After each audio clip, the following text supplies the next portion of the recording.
my mom, my dad, and my little sister who's filming. And today my presentation is going to be about exercise and how it can change people's health and how it can change their lives for the better. And my purpose of the speech is to increase the health of the overall community.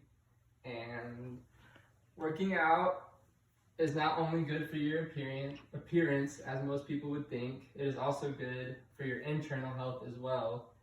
That being stuff such as making you happier, reducing risk of chronic disease, and increasing physical well-being.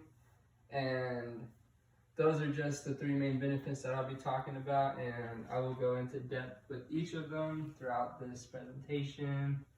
To start off, exercise optimizes happiness, and a study that was done by Drug Invention Today shows that it is important to create time for ourselves to do physical activity because it increases the release of a hormone like endorphins.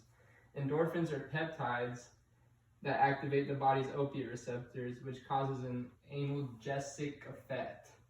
And that's basically commonly known as the runner's high, which is what most people hear of. And WebMD, which is the most popular source of health information in the US, says that endorphins interaction with these receptors in your brain causes a reduction of your perception of pain, and it triggers the same receptors that morphine binds to, which is also a pain reduction medication.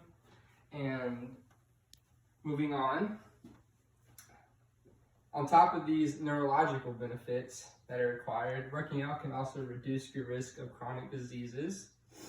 And chronic diseases is a nationwide issue, and working out can reduce your risk of obtaining those diseases. And the CDC, which is the Center of Disease Control, says that active people have a lower risk of catching these diseases such as heart disease, type 2 diabetes, and some cancers. These unfortunately common diseases are widely known, yet they are preventable. A statistic done by the CDC shows that 1 in 2 adults live with a chronic disease, and only half of all adults get the physical activity they need to help prevent these diseases. This is a seemingly direct relationship between adults who do not get enough physical activity and those with a chronic disease. Lastly, the most obvious yet still important point is that working out can also increase your physical well-being, which is detrimental to your overall health and quality of life. And info given by Medline Plus says that exercise can help teens and kids build strong bones, and as for adults, exercise can slow down the loss of bone density and can help adults maintain and increase muscle mass and strength. So basically it helps prevent osteoporosis, which is a disease that reduces the density and quality of bone, and it makes your bones fragile and porous. And the Mayo Clinic says that, which is another well-known source of health info, says that exercise can also prevent arthritis and boost endurance. Exercise also delivers nutrients and oxygen to your tissues, which helps your cardiovascular system work better, which is conducive to healthy lungs and a healthy heart.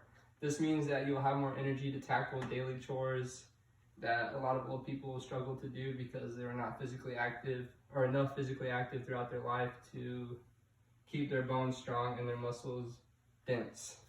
And to get an overall view of my speech and the points, is the overall meaning is that personal fitness creates better mental and physical health, which synergistically work together to improve overall health and quality of life. And now that you understand the relevance of physical activity, I hope that this noteworthy knowledge can motivate you to either continue or start being a part of the physically active community. Okay. And is there any questions?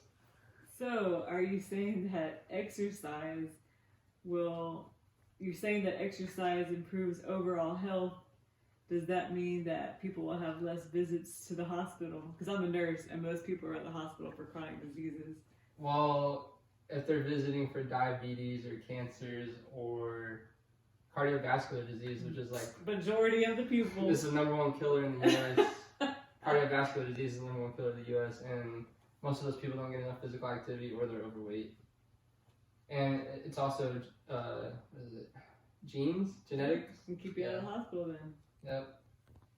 So you're basically introducing this as something not only here in the home, but when you say a community, you're talking about neighborhoods, children, schools, and Yeah. getting everybody involved. This is the type of speech that should like be very versatile to the audience, like kids, adults, even old people that think they're too late to work out aren't yet because they can still build up muscle mass and density, which will help their bones and their joints work better.